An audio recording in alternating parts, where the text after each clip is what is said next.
Everyone welcome back to my YouTube channel. അപ്പോൾ ഇന്നത്തെ vlog വന്നിട്ട് നമ്മൾ AR ബാൻഡിൻ്റെ കൂടെ ട്രിപ്പ് പോയതാണ്. എല്ലാ തവണയും പ്ലാൻ ചെയ്ത് ഫ്ലോപ്പായി പോകുന്ന ആറ്റുനോറ്റിരുന്ന് കിട്ടിയൊരു ട്രിപ്പാണിത്. എന്നിട്ടും കുറേ എണ്ണം ഒഴിഞ്ഞു പോയായിരുന്നു. ലാസ്റ്റ് എന്തെങ്കിലും ആവട്ടെ, എവിടെയെങ്കിലും ജസ്റ്റ് ഒന്ന് പോയിട്ട് വരാം എന്ന് പറഞ്ഞാണ് ഞങ്ങൾ കുറച്ച് പേര് ഇറങ്ങിയത്. വട്ടവടയിലാണ് ഞങ്ങൾ പോയത്. 6:30 ട്രിപ്പ് സ്റ്റാർട്ട് ചെയ്യാൻ പ്ലാൻ ചെയ്തിട്ട് എല്ലാവരും എത്തിയപ്പോഴേക്കും 7:30. എന്തായാലും ട്രിപ്പോ ലേറ്റായി, എന്നാൽ പിന്നെ ഫുഡെങ്കിലും നേരത്തെ കഴിക്കാമെന്ന് വിചാരിച്ച് ഞങ്ങൾ പെരുമ്പാവൂരായപ്പോൾ തന്നെ ചാടി ഇറങ്ങി ഫുഡ് കഴിച്ചു. എന്നിട്ട് പിന്നെ അവിടെ നിന്ന് ചില്ല് ചെയ്ത് നല്ല അടിപൊളി പാട്ടൊക്കെ ഇട്ട് ഡാൻസ് ഒക്കെ കളിച്ച് നമ്മുടെ സ്വന്തം മൂന്നാറേക്ക് കടന്നു. എന്തൊക്കെ പറഞ്ഞു കഴിഞ്ഞാലും മൂന്നാർ ചെന്ന് ഈ ഒരു ആകാശവും ആ തേയിലത്തോട്ടം കണ്ടു കഴിഞ്ഞാൽ എൻ്റെ ക്യാമറയ്ക്ക് വെറുതിരിക്കാൻ തോന്നില്ല. കുറേ വീഡിയോസ് എടുത്തു, അതുകൊണ്ടാണ് നിങ്ങളിപ്പോൾ അത് അനുഭവിക്കേണ്ടി വന്നത്. അപ്പോൾ ഉച്ചയ്ക്കത്തേക്കുള്ള ഫുഡ് നമ്മൾ ഓൾറെഡി കൊണ്ടുവന്നിട്ടുണ്ടായിരുന്നു. ഒരു കാറ്ററിംഗ് ആരെ ഏൽപ്പിച്ചിട്ട് അവിടെ നിന്നാണ് നമ്മൾ കൊണ്ടുവന്നത്. എന്നിട്ട് ഞങ്ങൾ റോഡ് സൈഡിൽ നിന്ന് അതൊക്കെ പയ്യെ കഴിച്ചു. അപ്പോൾ സാബു ചേട്ടന് വെള്ളം വേഗം വേണം എന്ന് പറഞ്ഞിട്ട് ഞങ്ങളൊരു ആക്ടിങ് നടത്തിയതാണ് ഈ കാണുന്നത്.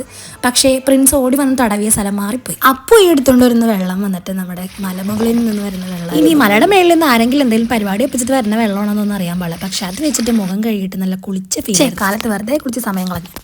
അപ്പോൾ നമ്മുടെ മൂന്നാർ എക്കോ പോയിന്റിൻ്റെയൊക്കെ അവിടെ നിന്നിട്ടാണ് ഞങ്ങൾ ഫുഡൊക്കെ കഴിച്ചത്. അവിടെ നിന്ന് ഞങ്ങൾ വീണ്ടും പതിയെ യാത്ര തുടർന്നു. ശരിക്കും മൂന്നാറിൽ നിന്ന് കുറച്ചധികം പോകാനുണ്ട്. വട്ടവടയിലേക്ക് പോകുന്ന വഴിയൊക്കെ നല്ല ഭംഗിയാണ് കാണാനായിട്ട്. അപ്പോൾ നമ്മുടെ വട്ടവടയിലേക്കുള്ള എൻട്രിയും കാര്യങ്ങളൊക്കെ തുടങ്ങി. ഇതുപോലെ ഫുള്ള് യുക്കാലിപ്സ് മരങ്ങളാണ്. അങ്ങനെ നമ്മൾ നമ്മുടെ റിസോർട്ടിലേക്ക് പോവുകയാണ്. അടിപൊളി സ്ഥലമായിരുന്നു. ഇത്രയും നാൾ വട്ടവടയും മൂന്നാർ എന്ന് പറഞ്ഞ് നടന്നിട്ട് ഞാൻ ഇത്രയും ബ്യൂട്ടിഫുൾ ആയിട്ടുള്ള ഒരു റിസോർട്ട് കണ്ടിട്ടില്ലെന്ന് തന്നെ പറയും. ചുറ്റും യുക്കാലിപ്സ് മരങ്ങളായിരുന്നു. ഭയങ്കര കൂളിംഗ് ആയിരുന്നു. ഇപ്പോഴത്തെ നമ്മുടെ എറണാകുളത്തെ ചൂടറിയാലോ, ഈ ചൂടത്തുനിന്ന് അങ്ങോട്ട് ചെന്നപ്പോഴത്തേക്കും ശരിക്കും ഭയങ്കര ഹെവൻലി ഫീലായിരുന്നു. ഭയങ്കര കൂളായിരുന്നു അറ്റ്മോസ്ഫിയർ. അതുപോലെ ആ ഒരു റിസോർട്ടിൻ്റെ ഏരിയ വന്നിട്ട് നല്ല വൈബായിരുന്നു. ഭയങ്കര പീസ്ഫുൾ ആൻഡ് കാം ആയിരുന്നു. ഞങ്ങൾ ചെന്നിട്ടുള്ളൊരു ശല്യം മാത്രമേ അവിടെ ഉണ്ടായിരുന്നുള്ളൂ. അതുപോലെ നിങ്ങൾ വരുന്നുണ്ടെങ്കിൽ 2 പേര് 3 പേരൊക്കെ ആയിട്ട് വരുന്നുണ്ടെങ്കിൽ ടെൻറ്റ് സ്റ്റേയും അങ്ങനെയുള്ള ചെറിയ ചെറിയ പാക്കേജസും അവിടെ ഉണ്ട്.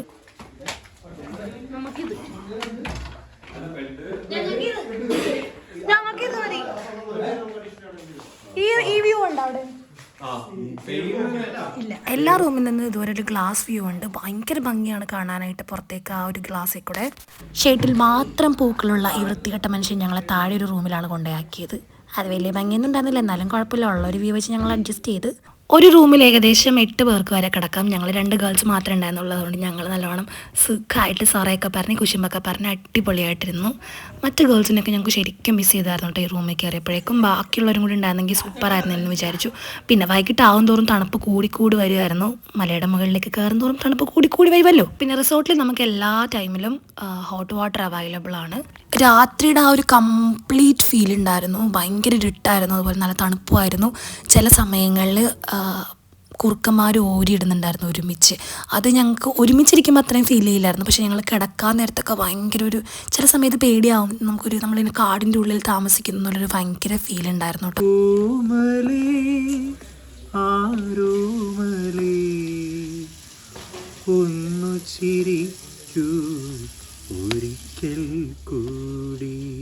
പിന്നെ രാത്രി ആയപ്പോഴത്തേക്കും അവർ നമുക്ക് ക്യാമ്പ് ഫയർ ഒക്കെ സെറ്റ് ചെയ്ത് തന്നായിരുന്നു. ആ ഒരു തണുപ്പത്ത് നല്ല രസമായിരുന്നു. എല്ലാവരും സിംഗേഴ്സ് ആയതുകൊണ്ട് തന്നെ അടിപൊളിയായിരുന്നു. പിന്നെ നമ്മുടെ സാബുചേട്ടൻ്റെ ബർത്ത്ഡേയും സ്റ്റെഫിയുടെ ബർത്ത്ഡേയും ആയിരുന്നു തലേന്നും പിറ്റേന്നുമായിട്ട്. അപ്പോൾ അവർക്ക് 2 പേർക്കും കൂടെ നമ്മളൊരു പറഞ്ഞൊരു കേക്ക് അറേഞ്ച് ചെയ്തു. അതൊക്കെ കട്ട് ചെയ്തു. അവിടെ നിന്ന് ഫുഡൊക്കെ കഴിച്ചു. അടിച്ച് പൊളിച്ച് രാത്രി എല്ലാത്തിങ്ങളും ചത്ത് വന്ന് കിടന്നുറങ്ങി.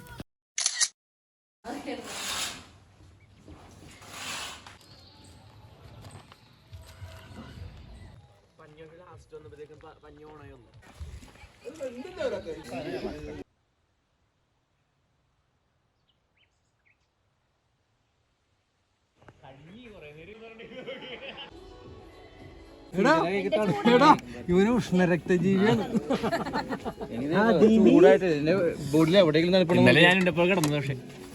ആണല്ലേ, അതുകൊണ്ടൊരു ചൂട്. അങ്ങനെ രാവിലെ എല്ലാവരും ഒരു നേരമായി എഴുന്നേറ്റ് വന്നപ്പോഴേക്കും കുറച്ച് നേരം ഞങ്ങൾ അവിടെയൊക്കെ നടന്നു. പിന്നെ ചായയൊക്കെ കുടിച്ച് പയ്യെ ഞങ്ങൾ ബ്രേക്ക്ഫാസ്റ്റ് കഴിച്ച് ചെക്കൗട്ട് ചെയ്യാം എന്നുള്ളൊരു തീരുമാനത്തിലേക്ക് വന്നു. അപ്പോൾ ഇതാണ് പെപ്പർ. ഇവനും ഇവൻ്റെ ഫ്രണ്ട്സും ആയിരുന്നു നമുക്ക് അവിടെ ഗാർഡ്സ് ആയിട്ട് രാത്രി ഉണ്ടായിരുന്നത്. അപ്പോൾ ഇവരും രാത്രി ഓരി ഇടുന്നുണ്ടെന്ന് പറയുന്നുണ്ട് കേട്ടോ.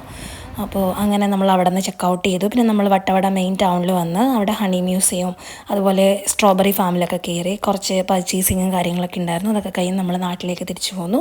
സോ ഇത്രയുള്ള നമ്മുടെ ഒരു വ്ളോഗ് വന്നിട്ട്. അപ്പോൾ ഈ ഒരു വീഡിയോ നിങ്ങൾക്ക് എല്ലാവർക്കും ഇഷ്ടപ്പെട്ടു എന്ന് വിചാരിക്കുകയാണ്. ഇഷ്ടപ്പെട്ടവർ എന്താണെങ്കിലും ലൈക്ക് ചെയ്യാനും ഷെയർ ചെയ്യാനും അതുപോലെ കമൻറ്റ് ചെയ്യാനും മറക്കരുത്.